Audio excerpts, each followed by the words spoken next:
Welcome. Thank you. Thank you. How do they look? Great. Thank you for attending today. Why don't you just go right down the line before we have any questions and introduce yourselves, okay? They're all on. Okay, cool. Hi, my name is James Cahill. I am technically senior level civil engineering student. I did my co-op at the Lero Group and basically did a lot of like civil structural work. Hi, everyone. My name is Christina. I graduated in 2023, so just about a year ago in December. Was mechanical engineering major with a concentration in aerospace. I did my co-op at Saab. And then after that, I did an internship at L3 Harris, and I'm working at L3 Harris full-time now. Okay. Hello, everybody. My name is Michael DeMartino. I'm a computer science major here at Hofstra. I graduate this December. I did my co-op at Altice USA. You may know them better as Optimum. And I did that co-op in January of 2023. Awesome. Okay, so now you know just a little bit about a small amount of their background. And if you'd like to ask a question, okay, I'm very sorry, but you will have to get up and come to the mic so we can have the questions on mic. So do we have a few people who'd like to gather around this mic and that mic, please? Okay.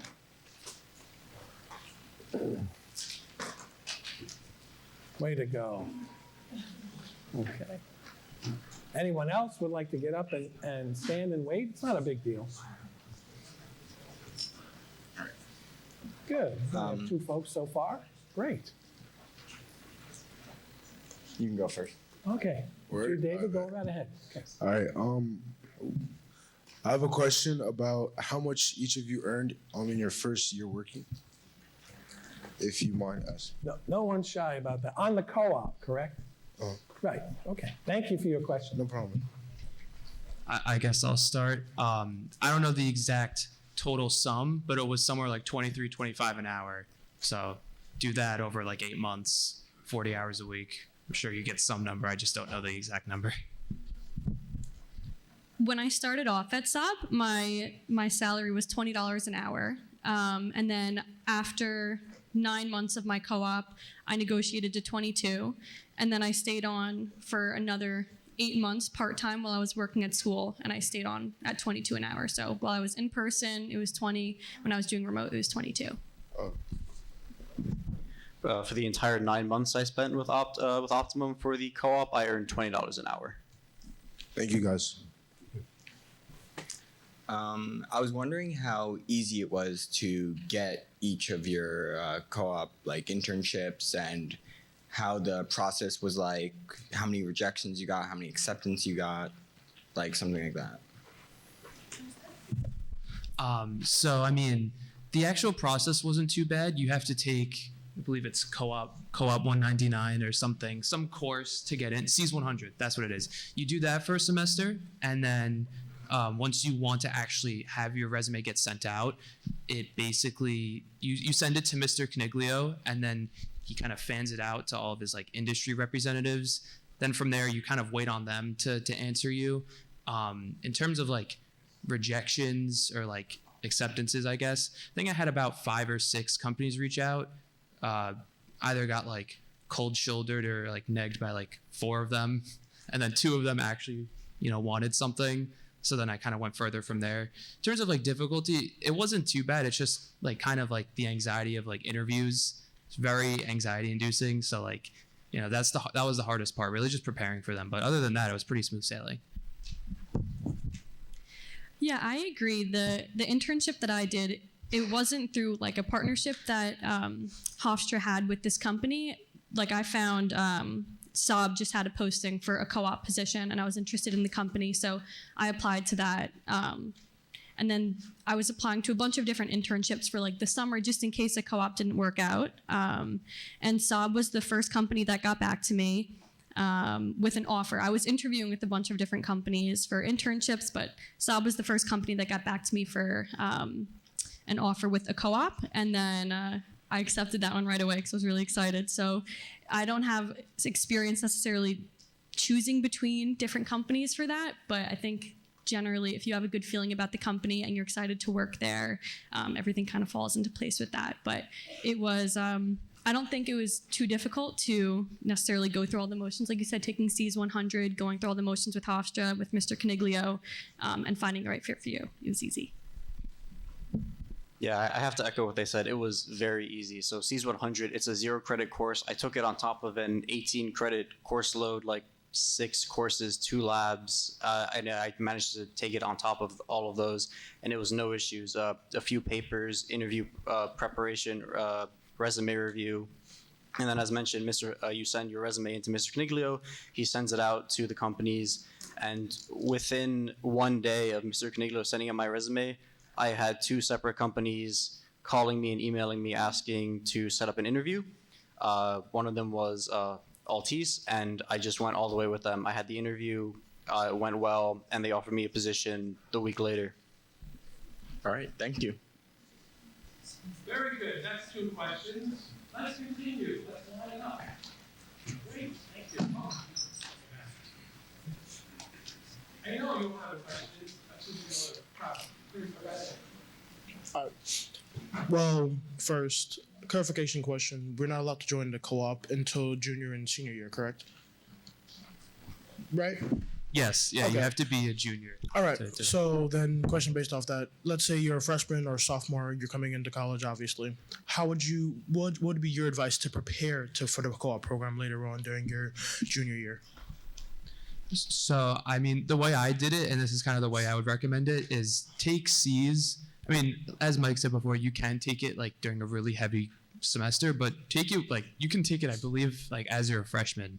I think you could probably sign up for it, or a sophomore year. It's a very easy, like you can sign up for it as soon as you want. I would recommend getting it out of the way just because, like, you know, you learn a lot, and like you could still go to the talks that Mr. Coniglio has, even if you're not in C's 100. It's like it's just a tick a box, basically. Like get that done with, and then, I mean, in terms of actually, you know, like landing it, kind of just take it as it comes. You know, like you prepare to send your resume in, and then you kind of prepare for the interview and everything after that. So that's the way I would recommend it. Yeah, to follow up on that, I think you have a really good opportunity for the next 2 years, your freshman and sophomore year, and even, you know, beginning of your junior year, to load up your resume with a lot of really good talking points for interviews, because that makes it a lot easier. If your interviewer, they're going to have, you know, your resume right in front of them, and they're just going to start rattling off questions based off of what they're seeing. So if you can load it up with stuff that you're really passionate about and that you can speak well about, that certainly helps, and it makes it more memorable for them, and they'll realize that, you know, you have stuff on here that's important, and you took the time to do stuff outside of class. So join clubs and do personal projects and have stuff that you could talk about during those interviews. So my piece of advice helps more with transitioning in and out of the co-op, but track your degree works to a T. You want to make sure you know what classes you're going to be taking in the, you know, upcoming year, and then what you're looking to be taking in, you know, maybe your last 3 semesters, because one of the things they have you do before you accept the co-op position is you need to plan out your semesters once you return. You know, it's a rough estimate. You know, I'll be taking, you know, these 4 classes in this semester, these 5 classes in this semester, but it makes it so much easier if you plan it out ahead of time and at least just have a rough idea of, you know, how many credits you're going to be taking per semester and what courses you're going to, you know, put into those semesters. So keep track of it. All right. Thank you. My question's for Christina. Can you talk about how you're able to get your current job at L3 Harris and like what you get to work on there? Sure. So I'm a design engineer at L3 Harris. So I work on the mechanical design team. We make 2 main product lines at our company. So L3 Harris is a defense company. We have different locations worldwide, but in Amityville, we call bomb racks and then sonobuoy launchers. So bomb racks is the weapon system that shoots the bomb or missile out from underneath the aircraft. So it's on almost every military aircraft that's in use right now. And that shoots it out so it gets away from the aircraft and it doesn't get caught up in the airstream and dangerous stuff happens. And then sonobuoy launchers, is what it sounds like. A sonar buoy is what the Navy uses. It's sonar buoys that get shot into the ocean, and that helps detect submarines. Those were used when, do you guys remember like the Ocean Gate submarine implosion thing? So to find that, the submarine, they shot a bunch of sonar buoys into the ocean using our sonar buoy launcher, and that's how they actually navigated where the submarine was. So it's not just military applications. Sometimes it's used for stuff like that. So it's has its versatility. But I work on the design team for products like that. Thank you.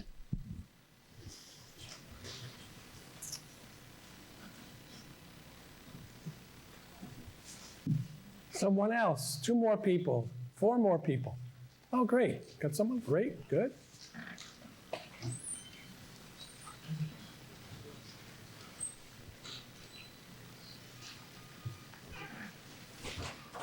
Oh, okay.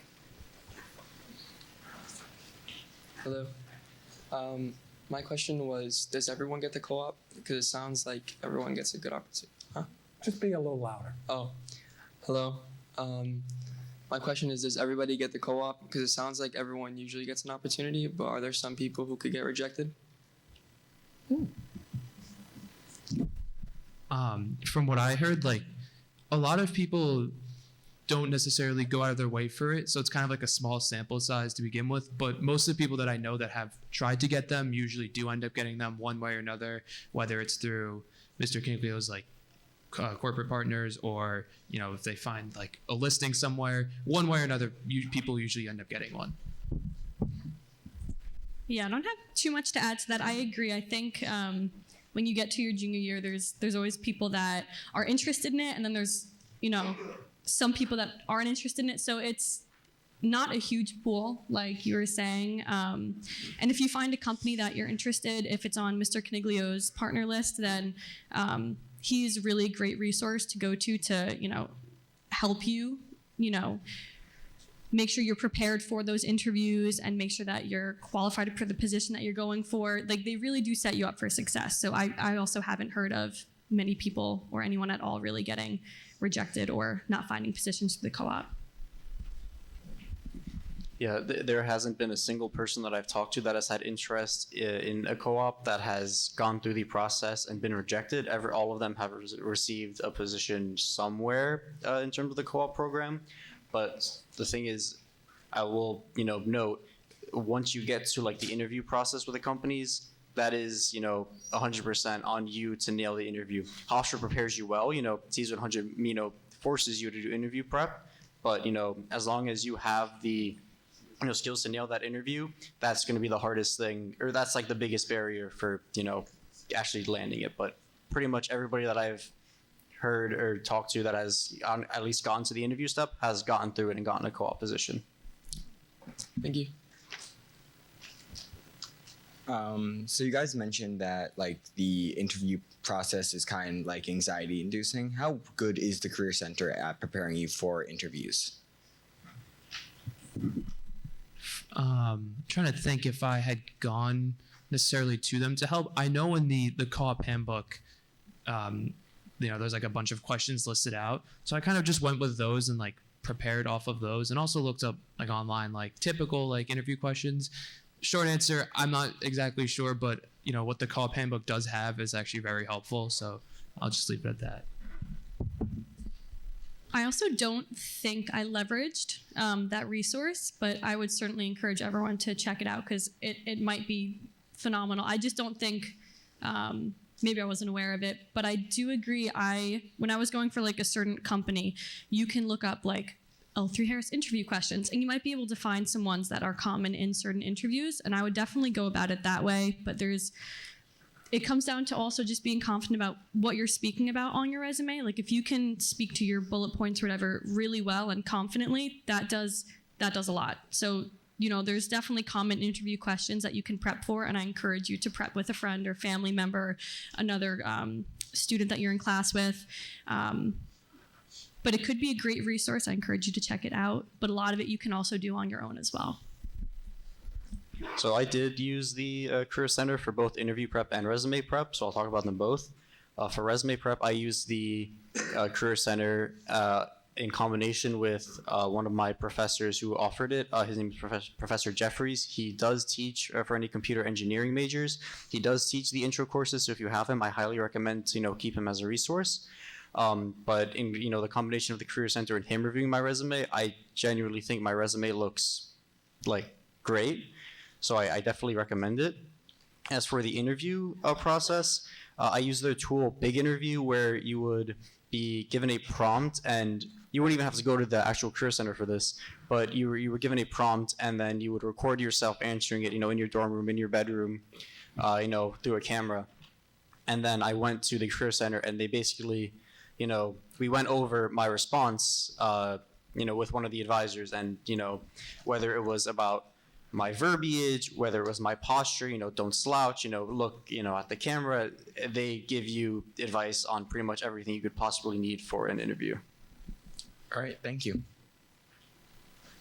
I got a question for Michael. What's up? So, how long have you been doing comp sci? Like, you've been doing it before college, or you started in college?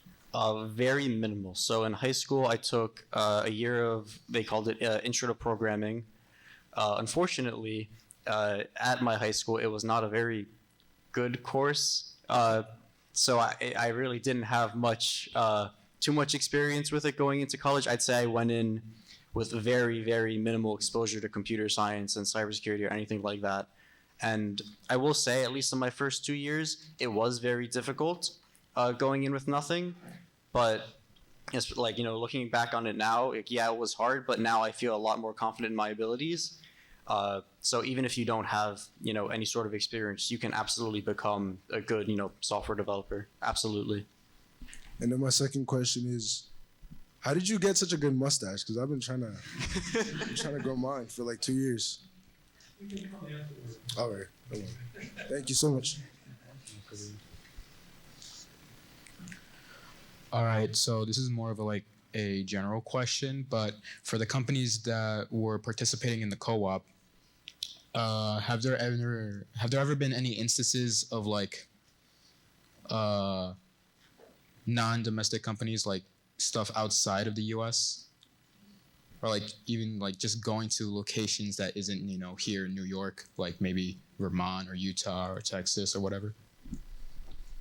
So I can mine was in New York, but I moved 6 hours away up to Syracuse for it. So I think most of the ones that Mr. Coniglio has partners with might be on Long Island. I don't know all of them, but the one that I found through a LinkedIn posting, which was Saab, they were based in Syracuse. And so I was able to move to Syracuse for 9 months to do that. But I'm sure if you found listings in Vermont or other places like you mentioned, that you'd be able to pursue that if you went through the right channels with CEAS 100 and taking the class. If you found your own co-op opportunity, similar to how I did, I think that you'd be able to do that.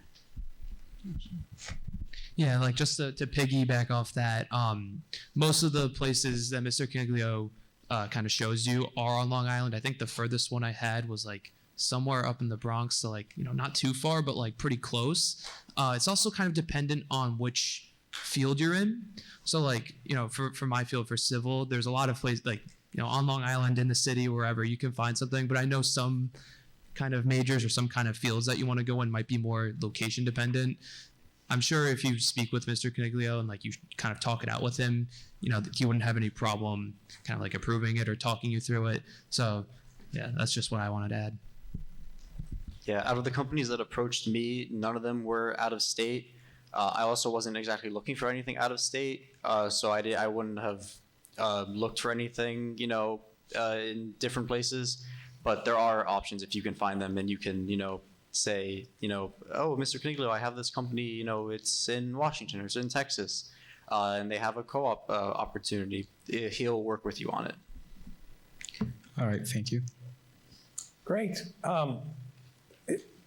Hofstra has a co-op webpage, and I just looked it up to see what they said about this particular question. First of all, they're 9 years already in existence. There are 200 firms that are co-op partners that will hire. So that's 200 firms, and what do we have? 10, 12 co-op students each time, so there's plenty of companies. It says that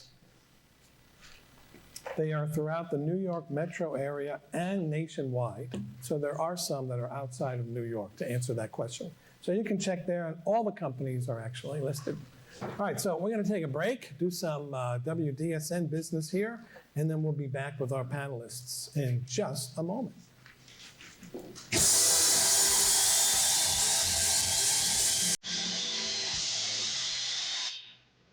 My name is Michael Weston. So let's turn in notices for dangerous assignment 4. So let's please get those out and treat these, let's collect them. Thank you.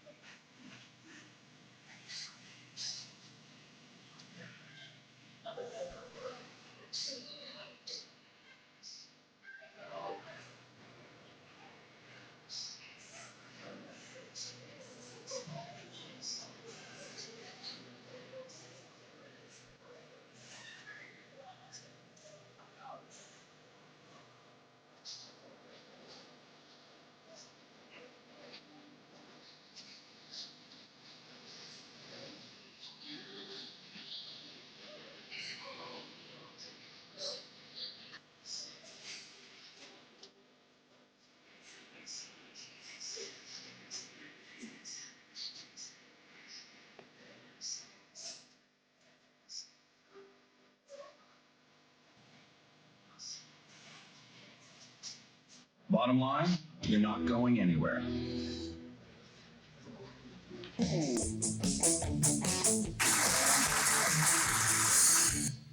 Okay, now we're back. Who'd like to line up?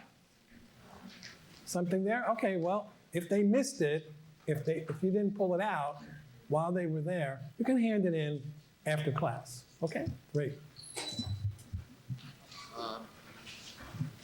Hello. I guess this is just a generally directed question. So after like receiving the offer for each position, like were you exposed to any other like aspects of your field? Like say you wanted to go, like say you're in mechanical engineering and you did aerospace, did you find any other like interests, like other people? I'm sorry if I'm wording this terribly, but like other people in your field, like did you find that something else interested you than what you got the co-op for? Like were you exposed to anything else that caught your interest? Yes. I'm sorry, that was very convoluted. I think I get what you're saying. My co-op was, so when I was at Saab, what we did there was radars. And so not like aerospace at all, even though I was aerospace concentration. And so those radars were going on like Navy ships. So like complete opposite, land and sea, air. But it was when I was, let's see. So I thought it was interesting, really interesting, the work that I was doing at Saab. But like you said, there was like other stuff that was catching my attention. And I knew I kind of wanted to do aerospace. So I was at the SWE conference, I think when I was a junior, after I had completed my co-op with Saab. And I was talking to a bunch of companies there. And then L3 Harris went up to them, spoke to recruiters, talked about what they did a little bit, was super interested. And then from there, I was able to get my internship position with an aerospace industry, and I've been really enjoying that. So there's certain avenues where you can kind of get exposed to different things. Like if you don't necessarily love the work that you're doing at your specific co-op, keep searching around. You don't have to stick with that one industry. Sometimes it's good to just know that you don't want to do that exact niche thing and that you want to explore different options. Thank you.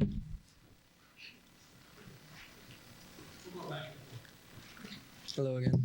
I wanted to ask about like making the decision to do a co-op because I know it pushes back your graduation one semester, and so it holds back a lot of people.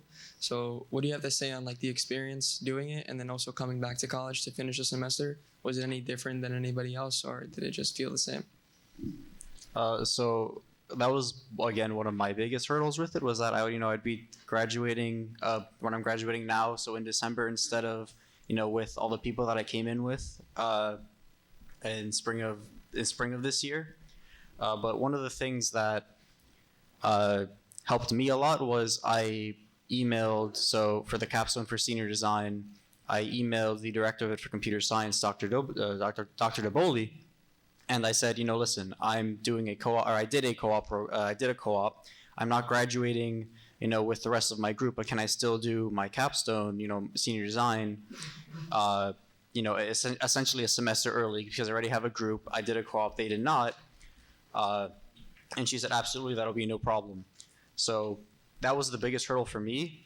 In terms of just actual time-wise, it doesn't make the biggest difference. It's one extra semester. You get very valuable experience for doing the co-op. You get paid for doing the co-op. So even if you are delayed, chances are you can still do, your capstone senior design with a group of people if you had a group of people in mind that didn't do a co-op. And the extra semester is definitely, worth it. It's a worthy trade-off. I agree. I had a different circumstance. I think almost every single one of my friends also did the co-op, whether it was the same semester that I did it or the semester after. So if enough people do it, you kind of all just work out to graduate together, which is kind of nice. That was one thing I was concerned about. Like, am I going to be graduating with my friends? Am I going to, have a semester where I'm not with my friends or my peers? And it didn't work out that way. There was a bunch of people that did the co-op, especially the people that I was friends with the semester that I did it, which worked out really great. I got to hear about their experiences at the companies they were at too. It exposes you to other opportunities and hearing how they liked theirs as well. But as far as was it worthwhile and, was I upset about the extra semester? Not at all. Because, one, I graduated with all of my friends still, and it was, it worked out perfectly. The experience that I gained from doing that co-op, I don't think I would have gained that just from doing a 3-month internship. It's super valuable. It pays for itself in experience, and you do get paid for it, which is really nice. When I relocated, I don't think I made too much profit because I was paying rent up there. So that's something to consider too. Like, if you end up doing one that's maybe not on Long Island or not from where you're from, if they don't cover living expenses, that's something to consider. But it didn't deter me at all. It was really, really valuable experience. And then I stayed on for 2 semesters while I was at school. So I would work part-time with them, in between classes and stuff. So that's another opportunity as well to continue that education with your job while you're doing your degree as well. Yeah, just to add to that, because I'm kind of a mix of them too, in the sense that a lot of my friends haven't done a co-op, but I know, a close few who are either in their co-op now or did at the same time I did. At least when you get to a certain point in classes, you kind of still see the same people consistently. So you don't really lose out on that factor of socially not being there. In terms of graduation, you don't really, the extra semester that you graduate after is negligible. Doesn't really change much. And to kind of add on to what they were saying, the experience that you get from doing your co-op is not something you would get from an internship. It's not something you would learn in class, and I think it actually helps what you learn in class. So no, I don't think it really makes too much of a deterrence, but it is a big hurdle to kind of see outside looking in. Thank you. So someone mentioned adding talking points to your resume and adding experiences and making yourself an interesting applicant. But what are some real skills that we can try to get in the next 2 years that can make our resume stronger? One example would be working on AutoCAD and getting an AutoCAD certification, something like that. I mean, just to kind of, at least because I remember doing it, a lot of it is not necessarily hard skills or soft skills, but more so the technical projects. I remember I believe it was engineering 16. It's the course number is kind of escaping me, but we did this final project where I think we made a mini golf course. So I put that on my resume and kind of really talked it up.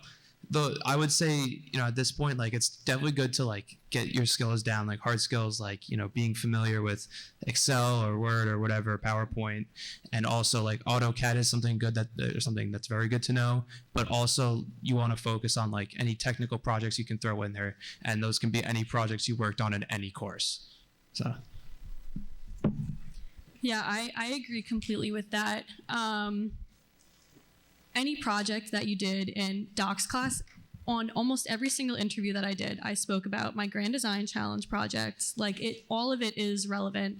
And like I was in ASME as well. I used to run ASME. So any projects that we were doing in there, I would always talk about. So also try to find yourself on e-board positions for certain clubs here, or you can start up personal projects for yourself, but having talking points that the biggest thing is like confidence when you're doing those interviews, like be able to answer follow-up questions on the stuff that you're talking about, because the interviewer, like the biggest thing I like to say is it's just a conversation, and they really want to get to know, will they like working with you? So they could see your qualifications on the resume, but they want to know, like, can you back those up? Are you confident in what you learned? And like, are you someone that they might want to work with? So having confidence during the interview is great, but really do like build it up with projects. And then also if there's like passion things on like I did a lot of volunteer work when I was in college, and one of my interviewers like brought up like, oh, you did like a PB&J drive when you were in 7th grade. It's like, that's a really weird thing to bring up, but like, yes, I did. So everything is fair game on the resume. So if you have an interest in volunteering at, XYZ, then put it on there, have like a little section at the bottom, or like passion projects, personal interests, something. Like I did a welding class, put that on there. That was like something I did my senior year. Everyone should look into doing that if you're interested. But that was something that I spoke about a bunch too. So like classes like that are fun to talk about. They want to know that like you could just speak well about certain things, that you have other interests maybe outside of just engineering too. So you're really selling yourself in the interview. Yeah, so you can put projects, that you've done in class, like at least the two that are on my resume right now are ones from CSE 190, which is software engineering, which is a group project-based course, and then my capstone. But obviously you guys won't have those as freshmen, but you can still have any sort of projects that you do in your, beginner classes. Any, just for fun projects that you'd want to do. Just this week, this one will wind up on my resume, but I'm currently taking CSC/Engineering 185, which is computer science and engineering probability and statistics, or methods of random processes. And we were talking about the Monty Hall problem, which is just a probability problem, but it's a little hard to understand. So I said to myself, I'm going to go home and I'm going to write a Python script to simulate it, and then I'll test the probability for myself.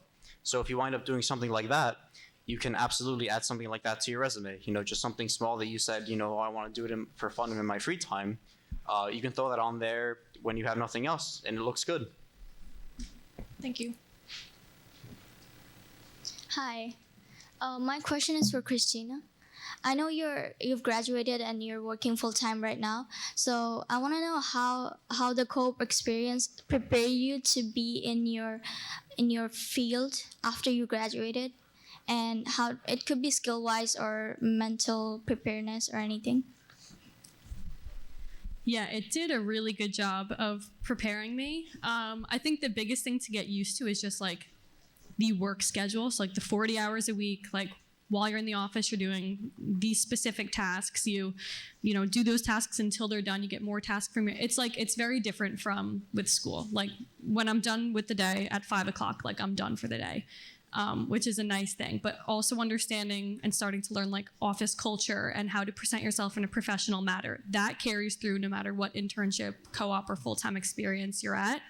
So when I did my co-op with Saab, that was learning all of those soft skills about like office etiquette, and also just how to like present yourself and handle projects well, how to manage your time, because it's different managing your time when you're getting paid by a company than when you're doing it for school. You might like I would put things off last minute when I was doing like school projects and stuff, but you want to work really efficiently when you're getting paid by a company to do it. So learning that soft skill, and then also like the technical skills as well, like certain things like AutoCAD that transfers over to any company that you go to, or most companies, maybe different softwares, but just knowing how to do AutoCAD, at least for my job, was super important. Knowing how to do engineering drawings was something that transferred over from Saab to L3 Harris. And then I think another big thing that helped me was, like I said, like continuing to work through the semester. And then I did the same thing with L3 Harris. So after I completed all my work with Saab, got an internship with L3 Harris. And then after my like 3-month summer internship ended, I stayed on and did internships basically until I graduated with them. And then I just transferred from like part-time while I was at school, and then a month later started my full-time position with them. And the really nice thing was whatever I was working on when I was part-time, I just picked right up when I was full-time. A lot of the work that you end up doing if you stay with a company long enough is work that full-time employees would be doing anyway. So you get really valuable experience. Like the exact projects that I stopped, let's say I graduated December. So I stopped and then I started work late January for L3 Harris. Picked up doing the exact same things I left off doing. So you do get like full-time experience, tasks that full-time employees do if you're at a company for long enough and you make yourself a valuable asset and they know that they can give you these tasks and trust you with them. So I do encourage you to, if you have the opportunity, to extend your internship or co-op or whatever it works out to be, because you do make yourself a very valuable asset and it makes it way easier to transition to full-time because almost nothing changes, which is great. Okay, my question's kind of for all of you. I know you all mentioned that your co-op experience was like either more valuable or like just different than an internship. I know, Christina, you kind of just answered a little bit why, but for the rest of you, and if you want to continue, like what exactly makes the co-op like better or different from an internship other than like the length of it? So, I mean, at least from what I saw in my experience, once you work there for like longer than like the standard like internship time, which is about like 3 months or so, they kind of, I mean, like you stick around there long enough, they're like, oh, I can just hand this off. Like they'll know you by name, they as in everybody else working there, they'll know you by name and just think, oh, I can hand this off to them. So you get a lot more work just because people know you and people know that you're there, but also like people trust you too. So like, with an intern, they might not necessarily trust as much with like a very important project as like someone who's like a co-op student who's been there for like 4 months at that point. So it's kind of a matter of trust and also just kind of putting your name out there in the sense that, people know you and they'll give you things if they know that, maybe you're interested in it or, something like that.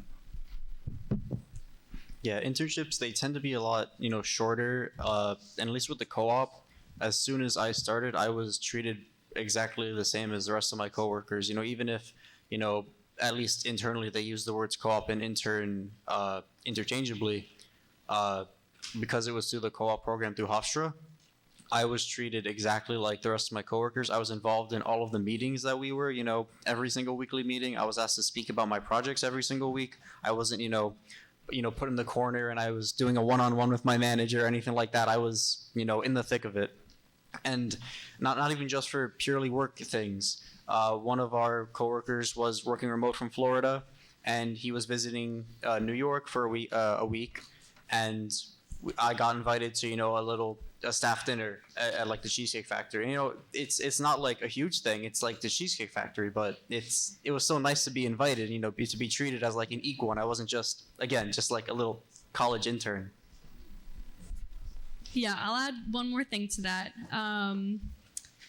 I think with the time, like I was saying before, it makes you more valuable to them. But also, I think there's a different expectation going in when you're doing an internship where the company also knows that it's just going to be 3 months from you. And they're, some companies might use that as an opportunity to just like pile on crappy tasks that they don't want to do themselves. And sometimes internships are like that and you still get very valuable experience. But with a co-op, they're investing so much time and money into training you that they are going to give you different types of tasks. Like you have a whole different set of responsibilities while you're there.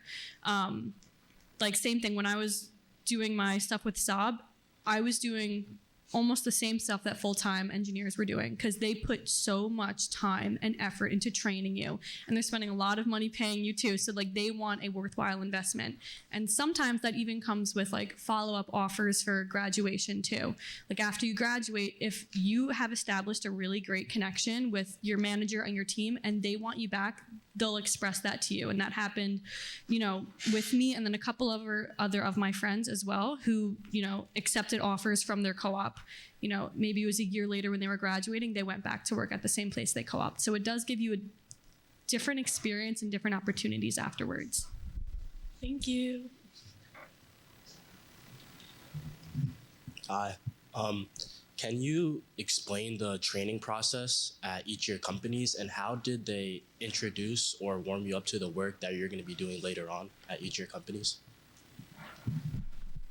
So, I mean, this is kind of a little bit field specific just because, like the exact process will depending on will differ depending on where you're going. For me, it started off with getting my OSHA 10 certification, and then also kind of familiarizing myself. Like they had like a whole training packet of like different softwares that they would expect us to use. So like Rhino, RAM, like stuff like that. So like they kind of wanted me to like play around with that a little bit and get my OSHA 10 certification. And then in terms of like warming me up to get to do stuff, what happened was that I was working under just one person for like the first like few weeks, and he would give me stuff, but like, you know, not like super high pace, super, you know, critical or anything. It was like warming me up. And then got to like a point maybe like 2 months in where I had like multiple projects for multiple different managers and, you know, doing a whole bunch of stuff for a lot of people. So like they genuinely do ease you into it. You know, these tasks could range from like AutoCAD work to some field work, like field inspections or stuff like that, or even like document preparation. You know, like in my field, when we had to do like government permitting, a lot of that was put on me, mainly because, you know, I'm not like, you know, like I was a co-op, and plus it's a good skill to have, but they would just like kind of dump it on me. So yeah, it's gonna depend on like your field that you're going into, but mostly they'll warm you up to it, at least in my experience. Yeah, for my specific job, which I was doing the same thing at Saab that I do at L3, which is design, largely AutoCAD related. So at Saab, one of the first things they did was familiarize me with the products that we make, because, you know, you go there and like radar is great, but right, like what exactly? So they spent a lot of time like including me in meetings where they were discussing certain parts about the products and anything that pertained to information that could be useful for me to learn. And then after I had familiarized myself with the products that we make and maybe some of our IRAD programs, which is internal research and development, so that's stuff that the company's working on that's not public yet and stuff that you get to work on mainly. So after they spent a lot of time prepping me with that, I did AutoCAD training. So there was, you know, designated training for SolidWorks. That's what I used when I was at Saab. And once I got good with SolidWorks, they would say, you know, okay, here's 2 programs that we're going to put you on. So, you know, 2 IRAD programs, stuff we're developing right now.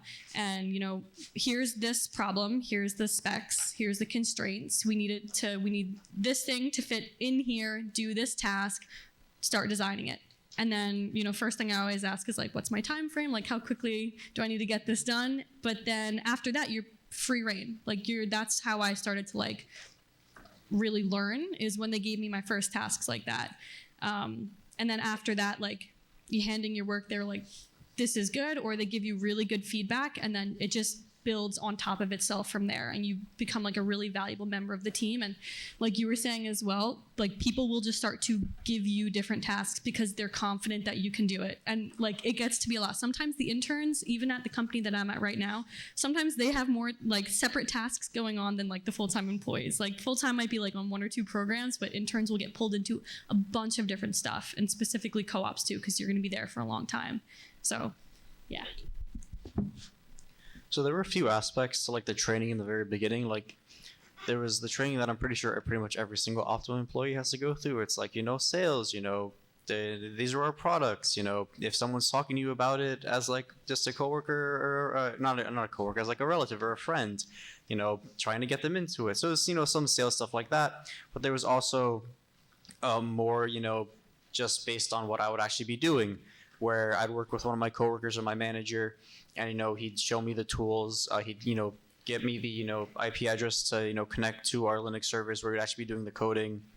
And there's also some other, you know, just one-on-ones with one of my managers and supervisors where he just, you know, explained a little bit about, you know, Optimum and, you know, their work culture and, you know, some of their, there's just some things about it in general. We went over, you know, like frequency allocations for, you know, internet, and, you know, how there's I forget what it's called, but it's basically the long frequency allocation chart for the United States. And he would go, okay, you know, so at this frequency, you know, at this band, this is where, you know, we get to play around and have fun.